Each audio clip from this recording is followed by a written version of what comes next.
dia, graça e paz, amados de Jesus, da Igreja Batista Rua Sul. Amém. Hoje nós vamos refletir sobre um tema, né? Eu tinha pedido ao pastor a oportunidade, né? Nosso pastor está tirando esse final de semana para dar uma descansada, mas eu tinha pedido a ele a oportunidade há mais de um mês para falar sobre esse tema. Nós vamos falar sobre identidade hoje. E, assim, esse tema ele surgiu em conversas com o nosso pai. Estava eu num dia muito triste, estava eu num dia em que eu não me sentia, assim, muito filha, não tem, né? Esse dia em que a gente se sente assim meio para baixo, autoestima baixa, né? E eu comecei a olhar para algumas coisas da minha vida e eu comecei a ficar triste e Deus disse para mim: quem é você, menino? Quem é você? Quem você pensa que você é? Entendem? Então, assim, hoje eu vou falar um pouco sobre quem é que a gente é, quem é a nossa identidade, qual é a nossa identidade. Eu coloquei quem sou eu e quem sou eu em Deus. Na verdade, porque nós temos o nosso lado, a nossa natureza decaída, como a irmã Vera disse hoje aqui, nós temos uma natureza humana, né, e não conseguimos compreender a profundidade e o amor de Deus, porque é um amor imensurável. O amor de Deus é um amor que não tem medida e nós não sabemos muitas vezes. Em algumas situações da nossa vida a gente começa a olhar para quem nós somos, e aí a gente fica meio perdido. Mas vamos primeiro pensar, né? Eu disse, quando eu comecei a pensar e conversar com Deus sobre o que eu ia falar hoje, eu disse: Deus, como é que eu vou estruturar? E Deus vai dando, vou orando, Deus vai dando. Então, a primeira coisa é, o que é identidade? Vamos refletir um pouco sobre o que é identidade. Então, olha aí, nós temos uma pessoa, uma imagem, que se você puder olhar, né? Que tem um rosto projetado para frente e uma parte para trás, que é justamente aquilo que não está visível, é justamente aquilo que está dentro de nós. Então, nós somos assim, né? Nós temos o nosso eu, que é a nossa identidade psicológica, e essa identidade psicológica, ela tem consciência que somos um, que somos separados dos outros. Eu não penso como a irmã Hilda pensa, ela pensa diferente de mim, né? Então, até quem é gêmeo com o outro, mesmo tendo a mesma cara, as pessoas não são iguais. E foi Deus quem fez isso. Você é um indivíduo separado dos outros, você tem seus pensamentos, seus desejos, seus valores, sua história de vida, sua experiência, tudo é diferente. Então, identidade aqui significa saber quais são os seus valores, o que é que importa para você.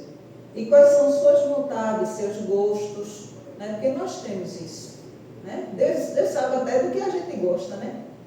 Não é verdade?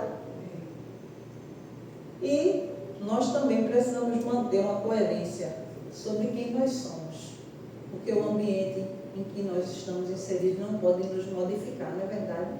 Isso é ter identidade. Porque tem gente que não tem não, né? Tem gente que tem uma personalidade que vai de acordo com o ambiente. Ricardo, eu acho que está um pouquinho fazendo um ecozinho. Tem como ver aqui para mim, por favor, meu querido? Muito obrigada. Depois tem outra identidade, que é aquela identidade sua, social, não tem? Então, essa imagem aí, né? CPF, RG, a sua impressão digital, que é única. Hoje em dia a gente até faz reconhecimento facial, né? Eu mesmo vou fazer teleconsulta e tem que botar lá a minha cara, aproxime, afaste para dizer que sou eu. Não é verdade? Vai entrar no INSS, aí tem que mostrar lá a cara, vai fazer negócio de aplicativo, não mudei de celular, você bota lá seu rosto, aproxime, afaste para ver seus olhos, né? Assim, né? Para ver se está viva, faz prova de vida, né? Então, nós temos a nossa identidade social. Essa identidade social, ela tem a ver com a nossa cultura, com a nossa nacionalidade, a língua que nós falamos. Até aqui no Nordeste é diferente, né? De outros lugares. É diferente aqui da capital do interior, por exemplo, né? Eu que sou professora de linguagem e tem uma área que se chama sociolinguística, que fala das línguas dos diversos falares. Hoje até Ricardo estava falando sobre isso, né? O PIDA. O PIDA tem origem no espanhol, mas ficou na língua que não está na gramática. Por isso que tem muita gente, PIDA. Então a gente diz errado, né? Mas tem um pé na oralidade. E aí nós também temos o nosso gênero, né? A nossa sexualidade. E tem gente que professa uma sexualidade diferente, né? Na nossa sociedade, e a gente sabe disso. E não é a vontade de Deus, mas isso existe. E nós temos também o nosso papel, né? Nós temos nossa profissão, nós assumimos a função de mãe, de pai, de avô, de avó, né? De pastor. Então essa é a nossa identidade social. Isso é no sentido mais prático da nossa vida, né? De quem você é perante o Estado, perante a sociedade. Eu costumo dizer para os meus alunos, né? Olha, vocês não pensam que vocês vieram aqui a passeio, não. Tá? Vocês foram criados por Deus por um propósito, mesmo que vocês não acreditem que existe um Deus, que tem alguém aqui, pode ser que não acredite, mas existe o Deus que criou você por um propósito. E outra coisa, você tem outro propósito, você é cidadão. Eu estou dando minha contribuição há 32 anos, eu sou professora, e eu estou contribuindo com a sociedade. E você? Você não pensa que você está aqui só para trabalhar e ganhar dinheiro, não. Você tem uma função nessa sociedade, é bom você pensar nisso. Eles ficam olhando para mim assim, eles são adolescentes, mas eu já falo sobre isso, porque é importante isso na sociedade. Os nossos papéis, eles fazem diferença, as nossas ações. Né? Agora, diante de Deus, isso é quem nós somos, né? Que eu já falei, diante de Deus, quem nós somos. Né? Aí está a identidade social, que eu já falei, mas diante dessa identidade, nós também passamos por um processo hoje.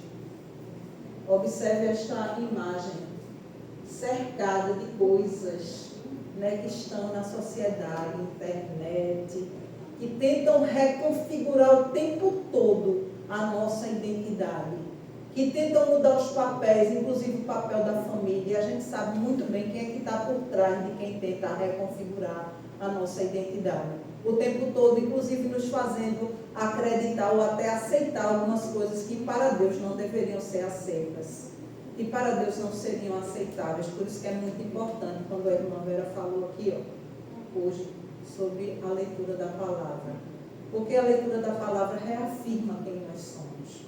A leitura da palavra nos ajuda a ter um contato mais próximo do Pai, para entender qual é a vontade dele nas nossas vidas. Porque quando a gente não lê a palavra, qualquer coisa que o pessoal diz na internet serve. Qualquer coisa que as pessoas dizem, que às vezes nem está na Bíblia, as pessoas dizem, eu repito. Né? Que eu digo o seguinte, está onde isso na Bíblia? Né? Que verdade é essa? Então a verdade de Deus está na nossa vida. Mas muitas vezes a nossa identidade ela tenta ser reconfigurada. Essa imagem é para ilustrar isso. Só que nós precisamos nos voltar para Deus, porque Ele é o único que pode nos dar uma identidade verdadeira. Uma identidade nele. Então, observe essa imagem aqui. Né? Pensemos nessa imagem. Primeiro, nós fomos criados à imagem e semelhança de Deus. Não é verdade? Isso significa que nós precisamos refletir o caráter de Deus. O que é que tem no caráter de Deus? Amor, bondade, justiça. Não é verdade? Criatividade. São atributos do nosso Deus. Isso significa que esse ser humano aí, ele foi criado à imagem de Deus e automaticamente o seu valor não depende do que ele faz, mas de quem ele é em Deus. Outra coisa que é importante a gente entender, e é uma coisa que Deus falou comigo nesse dia, você, eita glória, você é minha filha. Eu tenho que me segurar, viu, Antônio? Eu trouxe nesse não. Eu tenho que me segurar aqui, viu? Você, Deus disse para mim nesse dia, eu chorando, dirigindo meu carro, porque eu falo muito com Deus no carro. Ele sabe tanto que um dia ele usou uma pessoa para falar comigo, e a pessoa disse, tu quando pega teu carro que começa a dirigir e fala comigo. Eu comecei a chorar porque eu sabia que era Deus. E ele disse, eu chorando, ele disse, não se esqueça de quem você é minha filha. Amém? Amém? Amém. Você entende isso? Você foi adotado por Deus.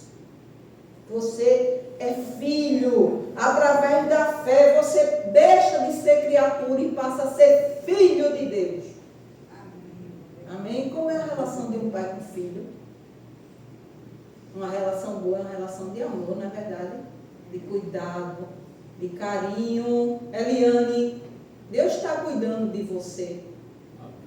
Você é filha de Deus. Amém? Amém. Então, Deus começou a falar, ter identidade também tem outra coisa, minha gente, que é tão importante nesse processo. Ter identidade com Deus é pertencer a alguém. Você não é seu, você é de Deus. Certo? Quando alguém mexe com você, está mexendo com Deus. Aguarde o processo.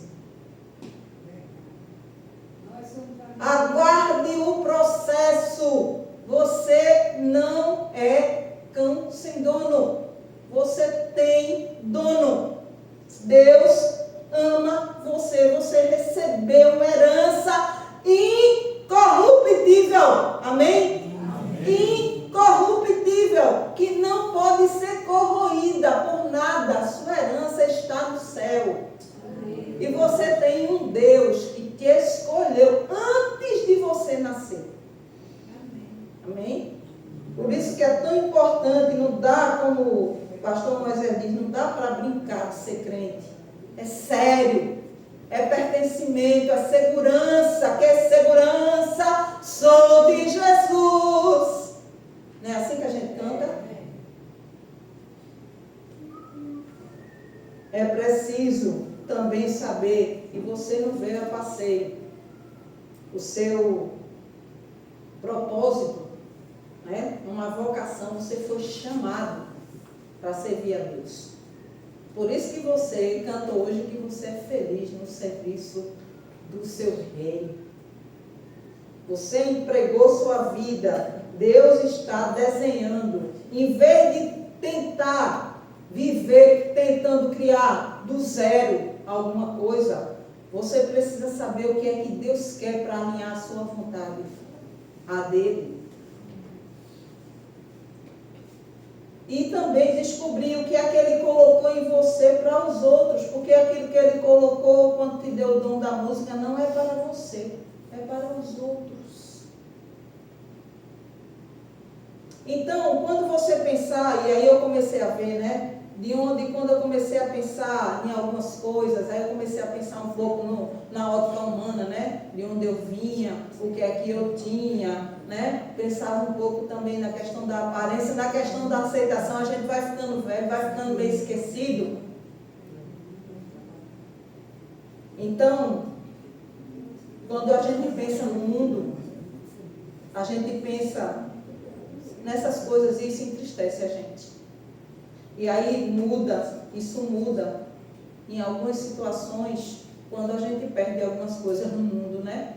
A gente às vezes perde um emprego, perde uma oportunidade, não é reconhecido como gostaria, não é verdade?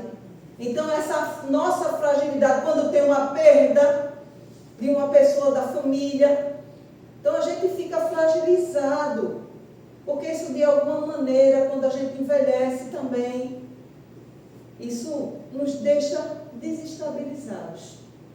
Mas aí, quando a gente pensa de onde vem a nossa identidade, que vem de um amor incondicional, que vem de uma verdade do Criador eterna, dessa glória, dessa salvação que é incorruptível, aí a gente começa a ter uma estabilidade inabalável. A gente começa a ver que não está baseada, a nossa vida não está baseada nos nossos erros nem nos nossos acertos. A nossa vida, ela está baseada em quem Deus é e não em quem nós somos. Amém? Então, essa imagem aqui, ela muda, ela ajuda a gente a entender que Deus está fazendo uma mudança, não importa. Não importa, claro, nós precisamos ter uma identidade reconfigurada por Deus. Isso é verdade. Mas quando a gente pensa em quem Deus é, aí a gente lembra, você é minha filha. Você é meu filho. Fui eu que te escolhi. E isso faz muita diferença. Então, ter uma identidade em relação a Deus não é viver num processo de aprovação sobre o que você tem. Mas não é correr atrás de uma aprovação que você acha que precisa. Mas é saber exatamente quem você é, porque você sabe quem foi que te criou. Amém? E aí eu vou pedir aos irmãos que abram as suas Bíblias em 1 Pedro. 1 Pedro, capítulo 2, versículo 9.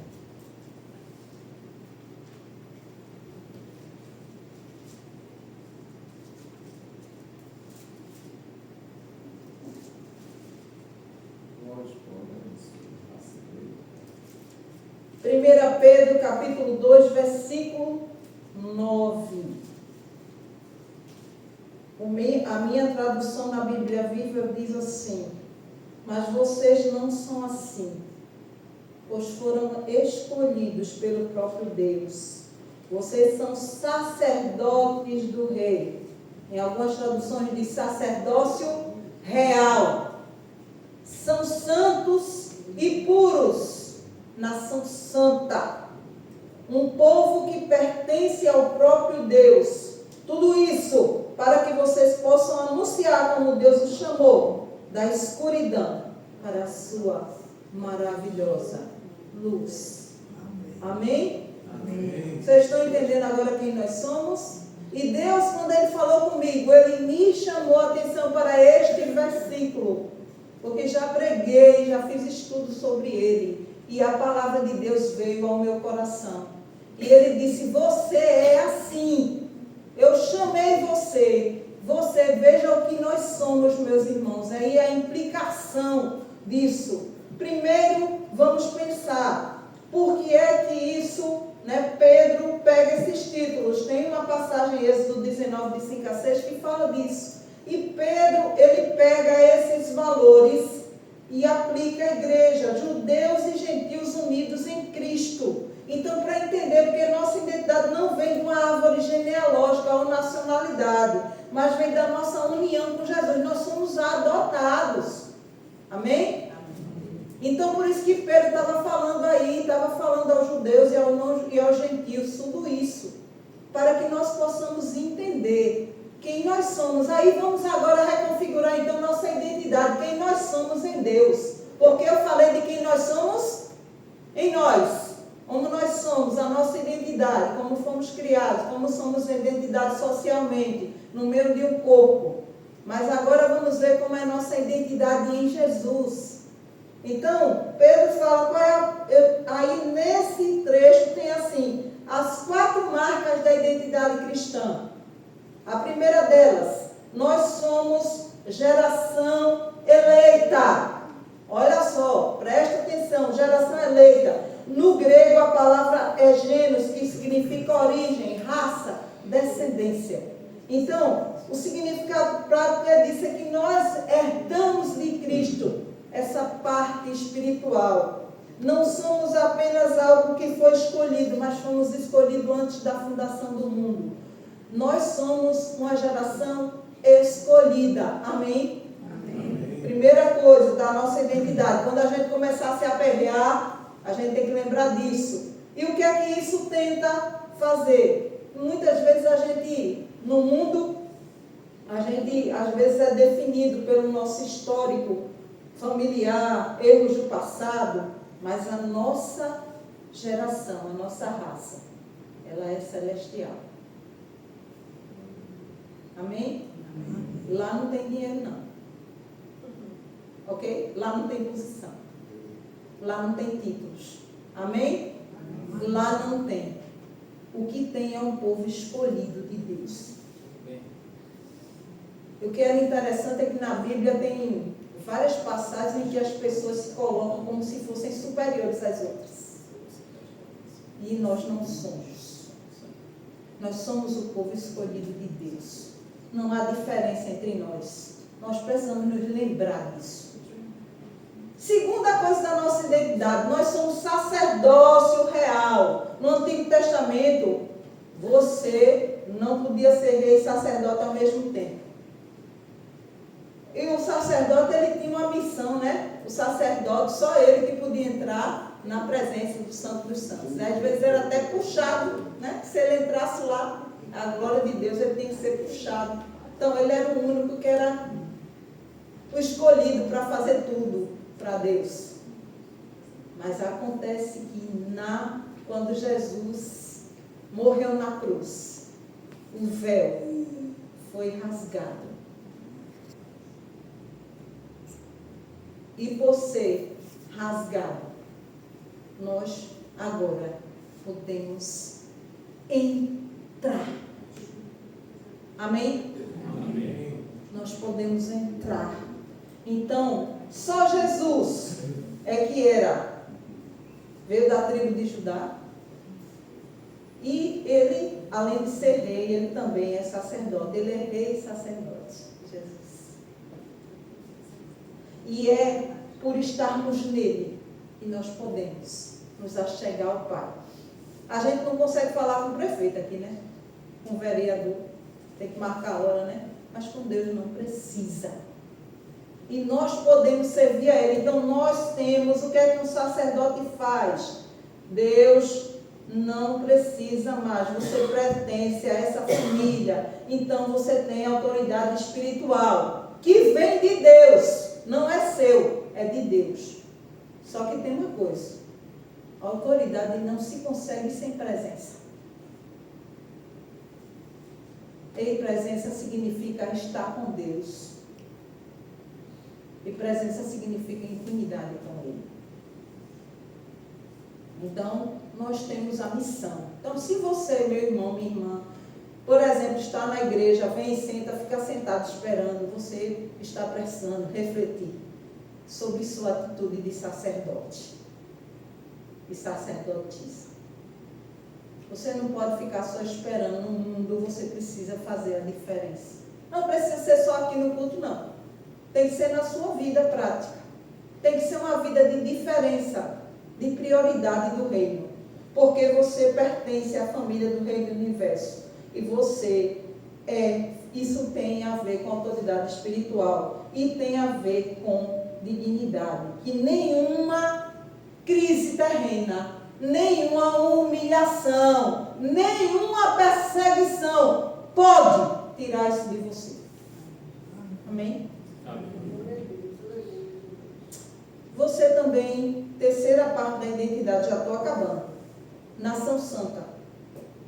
Você é a nação santa. O termo original grego significa ágios, com H.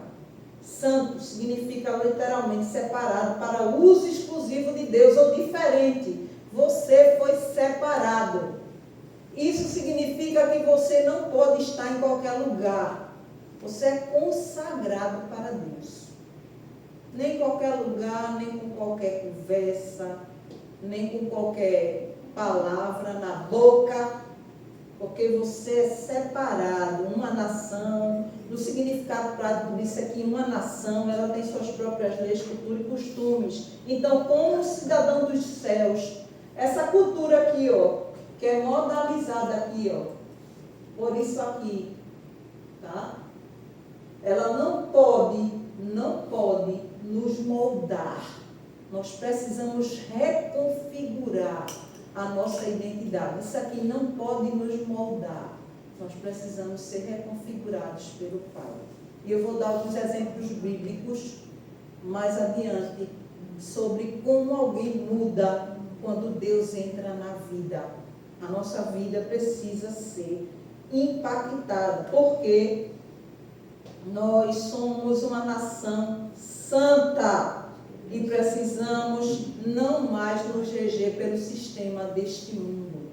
Outro ponto também, nós somos o último ponto da nossa identidade. Você é povo exclusivo. Sabe o que é exclusividade? Você é só dele. Está vendo, Carlinhos? Você é só dele. Exclusivo.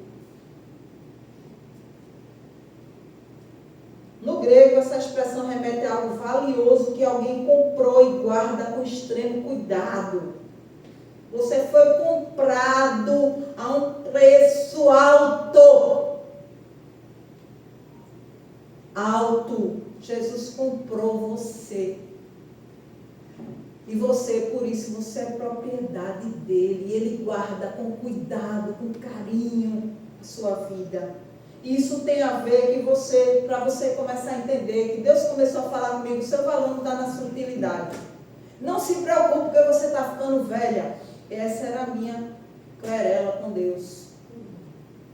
Minha preocupação com o futuro. Deus disse, se preocupe com isso não, minha filha.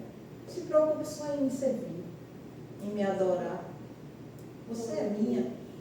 Você é minha filha.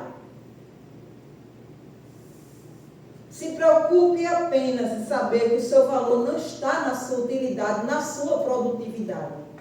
O seu valor nem está no preço que eu paguei pela sua vida. Deus deu o seu único filho para mostrar para nós o seu imensurável amor. Aquele imensurável amor que o apóstolo Paulo fala, que a gente nunca vai compreender a largura e nem a profundidade desse amor. É um amor muito grande, é um amor poderoso, glorioso. Deus é muito bom. E aí, quando Deus te deu tudo isso, você é tudo isso, para quê? Aí vem o último pedaço do texto. Para anunciar as grandezas daquele que o chamou das trevas para a gloriosa luz. Amém. Amém? Amém. Quando a gente estava perdido, eu mesma estava perdida, né? Eu vivia perdida. Estava contando a dona Sula que meu marido ele tem uma brincadeira. Vou falar, viu? É só brincadeira, dizendo que eu fui salva na porta da barraca. Ele já disse até a irmã aqui, que fica na entrada, né? Irmã Júlia, quando eu cheguei, ela estava olhando para mim toda desconfiada. Eu já sei o que foi que ele me disse, né? Mas, assim, é uma brincadeira que ele faz, logicamente, né? Mas a gente sabe que eu mesma vivia na cegueira espiritual, né?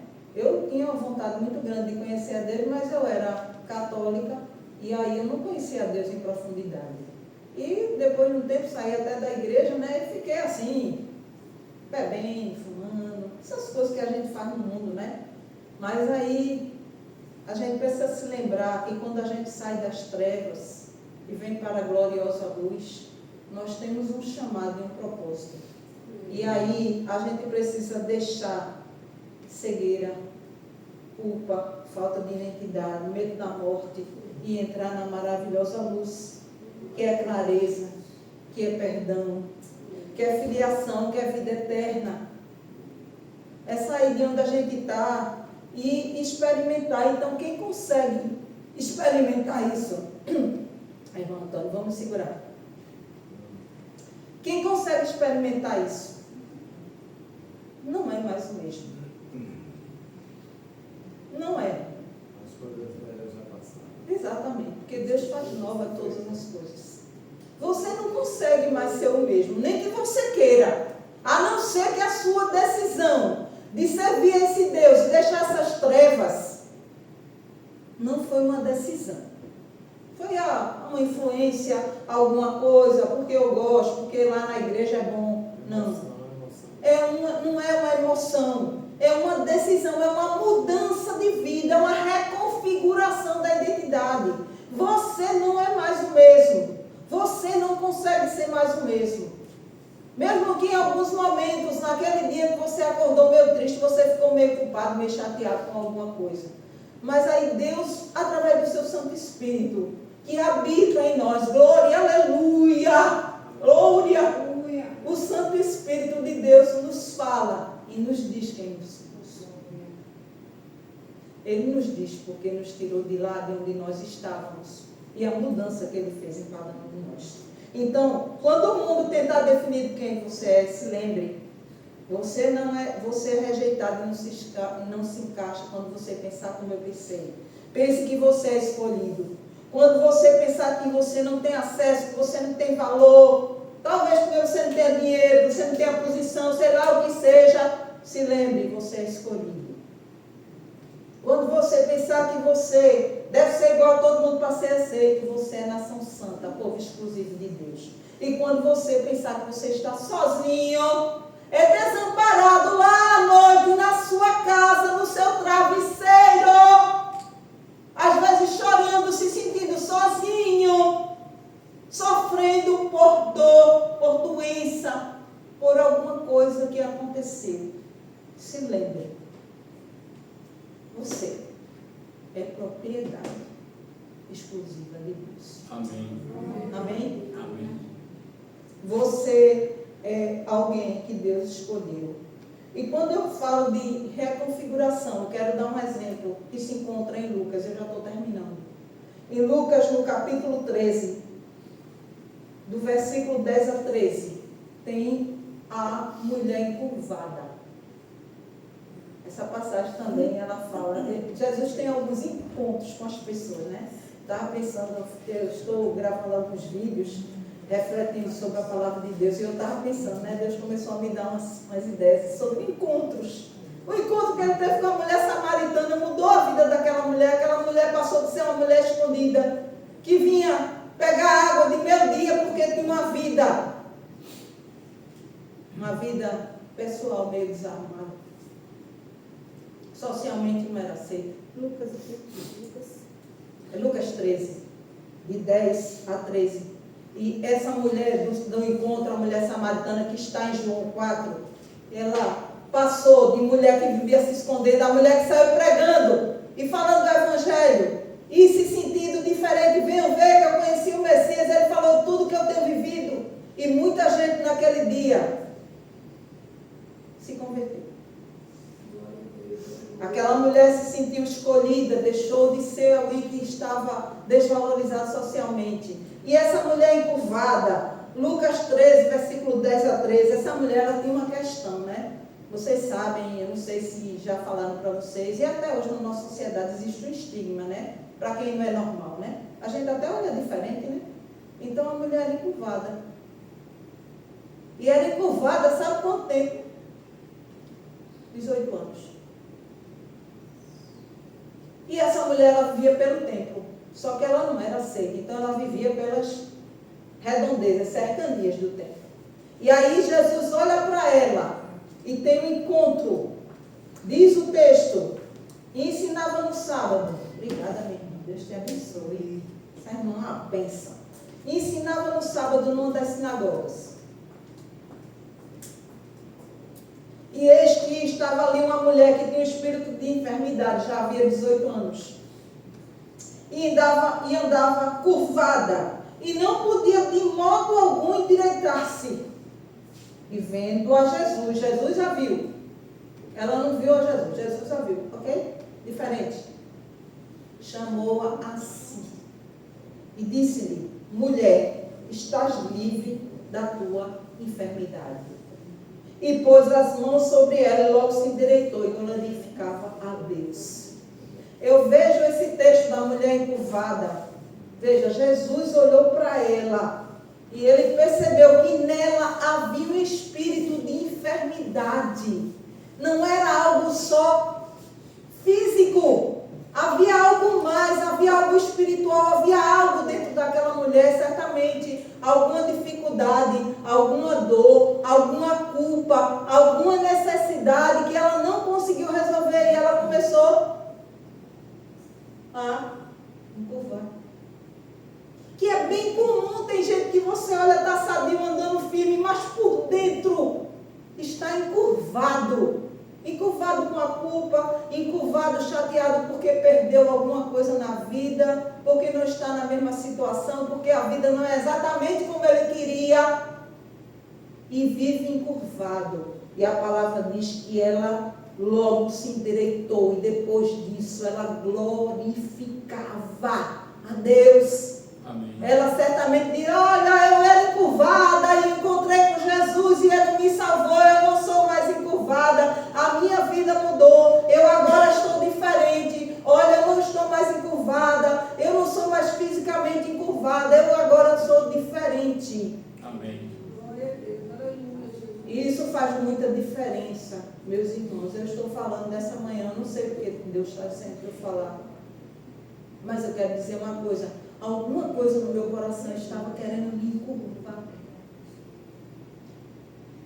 Alguma coisa dentro de mim estava querendo me desvalorizar.